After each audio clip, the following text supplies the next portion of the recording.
Okay, this is our last chapter, chapter 20. Okay, so in the last chapter, Mr. Turlip was caught by the police, and the policeman found out that it was the money from Cash for Critters. And how did they figure that out? Because his granddaughters had written for the animals, right, on the money. So now they actually know, and now Josh is a hero. Okay. Last chapter, let's see how it finishes, because we still don't know what happened to Willie. Okay. Aunt Ethel protested about getting pushed to the car in a wheelchair, consenting only when Mrs. Morris pointed out that the wheelchair would be faster than walking. I think the nursing staff was glad to see us go. We stopped on the way home from the hospital to buy cat food and to pick up the mail. I had a letter from Mom and Stephen, which I read in the car. We're working hard. It's hot, over 90 degrees every day, and not much cooler at night.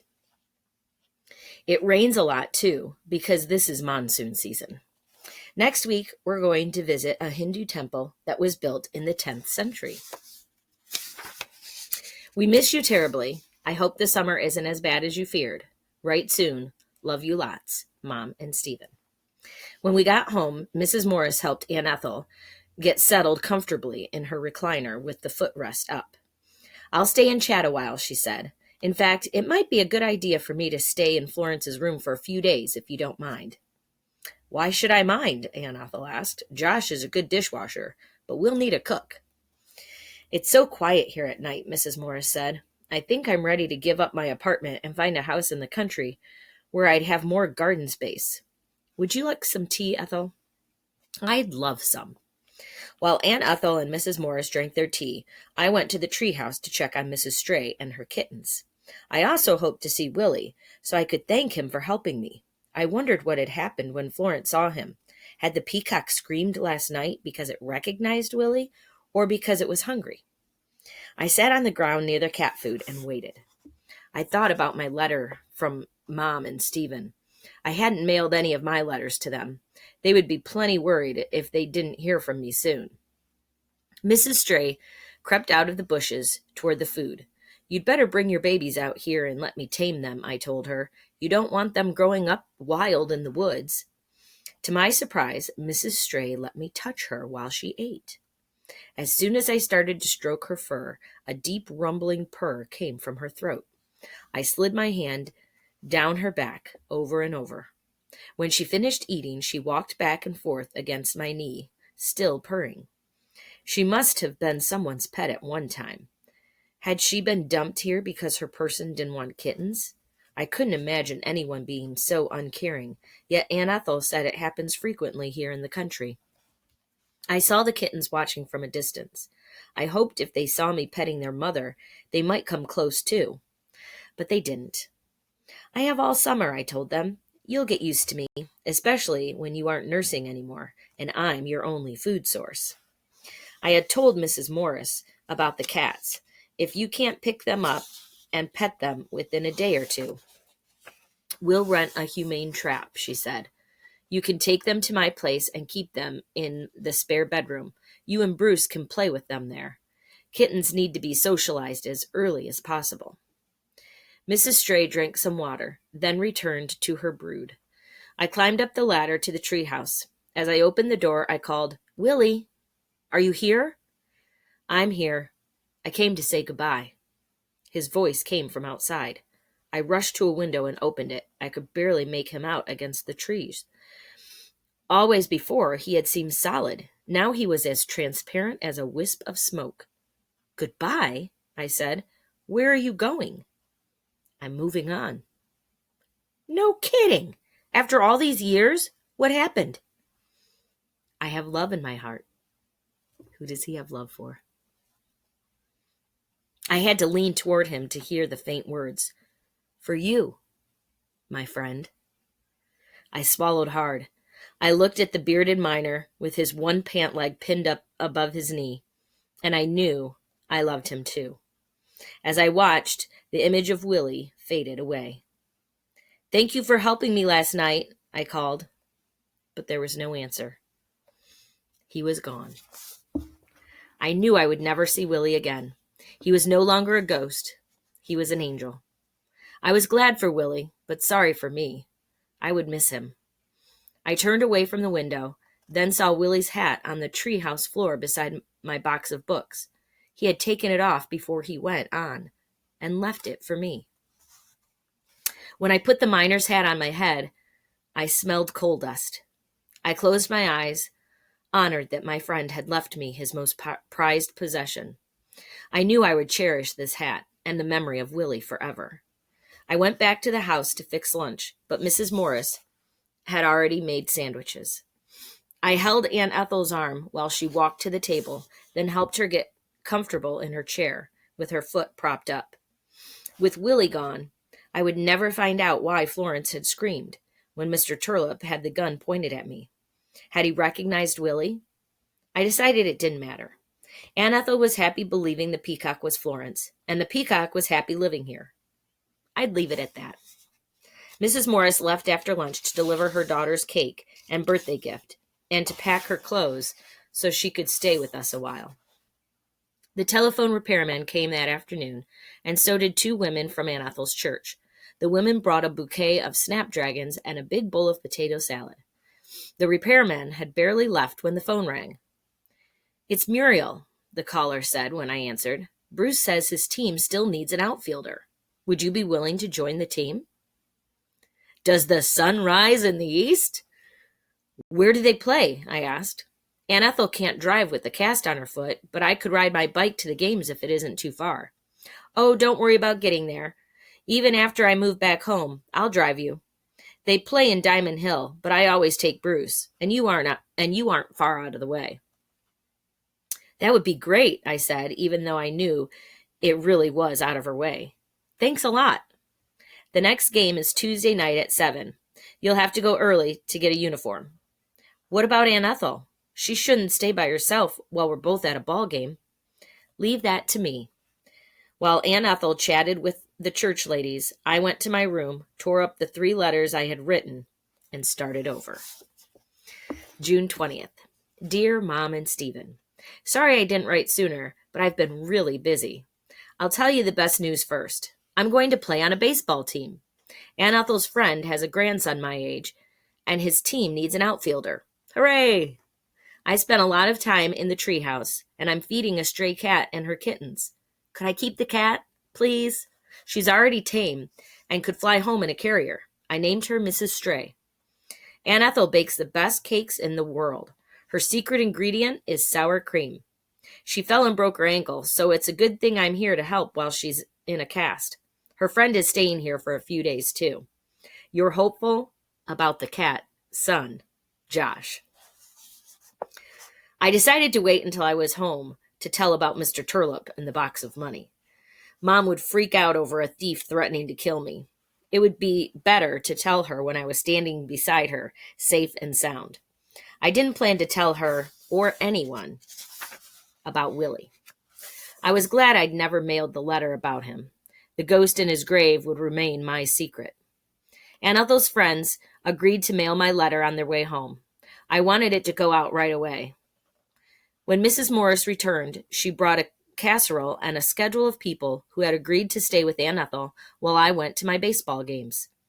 "Now that I'm back," she told me, "you can go feed those cats." "Cats?" Aunt Ethel said. "Plural?" "Mrs. Stray has 3 kittens," I said. "Fleas and mosquitoes. What are you going to do with 4 cats?" "Bruce and I will help tame them and find homes for them," Mrs. Morris said. "I'll need a project, since I expect to stay here as long as you have that cast." "You don't have to babysit me," Aunt Ethel said. "I'm not," Mrs. Morris replied. "I'm here to listen to the birds. All except Florence." I returned to the cemetery. I removed Willie's small marker, carried it uphill to the riverbank, and put it where it belonged. I wore my miner's hat the whole time. After I put the marker securely in its place, I stepped back and looked at it. Of course, the marker still only said WMM. But in my heart, it said Wilbur Michael Martin, loving husband, father, and friend. Especially friend. 3 days later, Bruce and I caught all the cats. By then, I was able to pick up Mrs. Stray, so it was easy to put her in one of the 3 cat carriers that Mrs. Morris had borrowed. After that, all it took was patience. Bruce and I sat on the ground under the treehouse, still and quiet.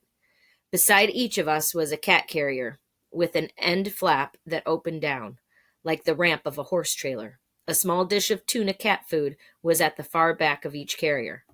I'd put out that kind of food for days and had seen the kittens eat it, so I knew they would be attracted by the smell.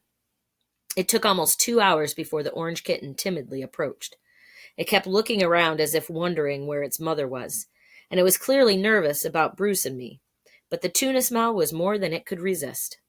It walked into the carrier beside Bruce and began to eat.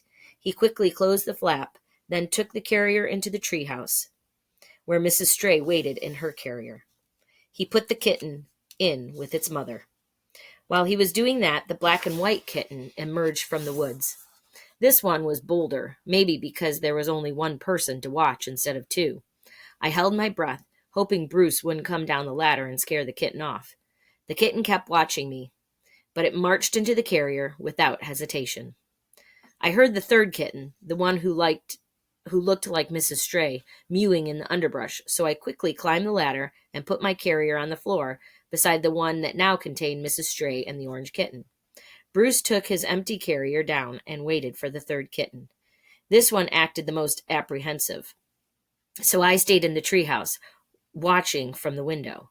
For a while, I was afraid that 3rd kitten was never going to overcome its fear, but it finally crept forward, almost sliding on its stomach, and entered the carrier. Bruce closed the flap. We had all of them. Mrs. Morris had talked Aunt Ethel into letting us use her extra bedroom as the cat room. It was a perfect space. There wasn't a bed in it, and we had already pushed all the storage boxes against the wall to eliminate places for the kittens to hide. The room was ready, with fresh water, food, catnip toys, a pile of old towels for the cats to sleep on, and a litter box. We turned the 4 cats loose in their new living quarters and watched them explore. From then on, I spent several hours each day playing with the kittens. Bruce came over almost every day, too. Before long, the kittens let us pick them up, and soon they began purring when we held them. We named the orange one Max, the black and white one Purball, and the tabby-striped one Spooky. July 18th. Dear Mom and Stephen, I can hardly believe I've already been here more than a month. I've been so busy that I haven't even read most of the books I brought with me. Instead, I've read a lot of history about the coal mines around here. Yesterday, Bruce and I went to see the old coke ovens. They're like big beehives that you can walk right into. Thanks for the box of birthday presents. The best one of all was the coupon good for me to keep Mrs. Stray. You'll really like her. She's a great cat. Aunt Ethel made a chocolate birthday cake for me, and Bruce came over for a sleepover in the treehouse. That's where I was when you called to wish me happy birthday. We had a blast. Aunt Ethel gets the cast off her foot next week. Here's the big news. Mrs. Morris is going to move in here permanently. From now on, she will do all the driving, so Aunt Ethel sold her truck. Mrs. Morris will deliver cakes, so Aunt Ethel can take customers who can't pick up the cakes. And after I go home, Mrs. Morris says she'll wash the dishes.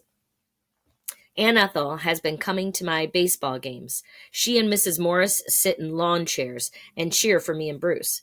Tuesday night, I hit 2 singles and scored the winning run. Our coach took the whole team out for ice cream to celebrate. We have 8 wins and 3 losses since I joined the team. Max and Purball got adopted together. One of Aunt Ethel's church friends took both of them. Bruce is keeping Spooky, and Mrs. Stray is coming home with me. Hooray! I miss you guys, but I'm having a great summer. Your happy teenager, Josh. The end. So what did you think? Okay, so now what you can do is you can go on to the AR and take the quiz. Okay, so let's just go over a few things just so that you remember, because I know you don't have the book with you. So let's talk about the characters. So we have Florence the Peacock, right? So And Florence is Aunt Ethel's sister, right? Who turned into a peacock. And what do you think of that? Do you think she is? They never tell you at the end. Do you think that she really is Aunt Ethel's sister? And that's why she screamed? Or do you think she was just hungry? I don't know. You have to decide. A big storyline in the story is about the animal shelter, right? Cash for Critters. And why didn't they build the animal shelter? Because Mr. Turlip stole that money.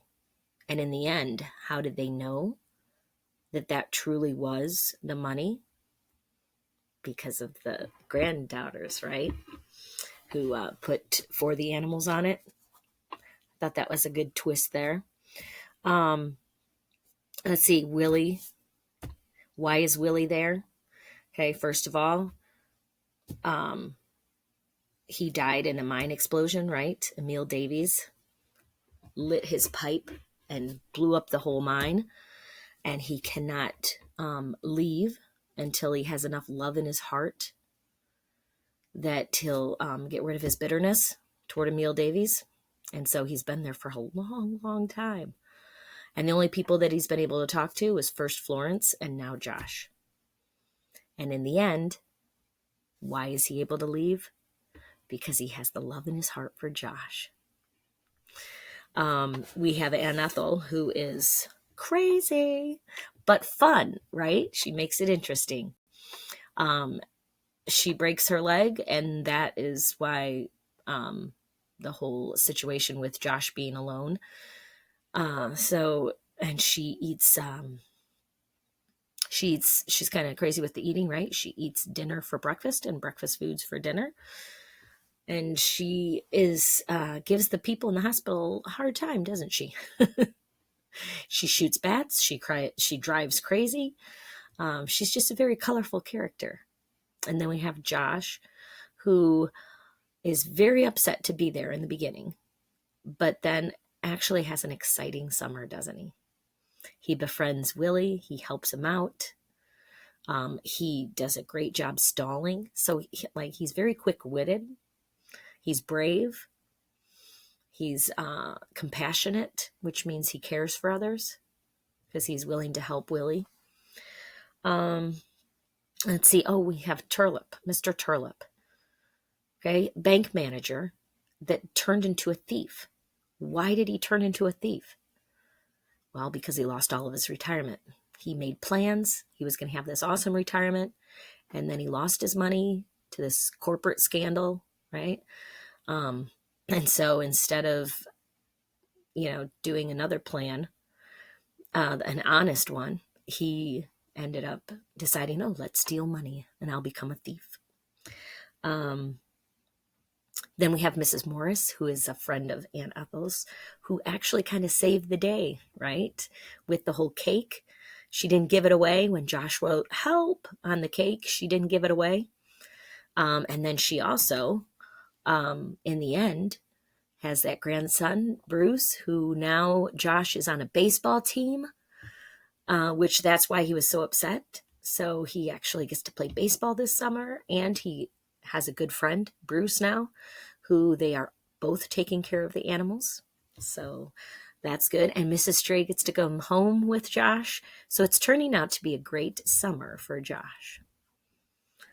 All right. I hope you enjoyed this. I know I love this book. So go ahead and take the quiz and wait for the next book that I read. Bye.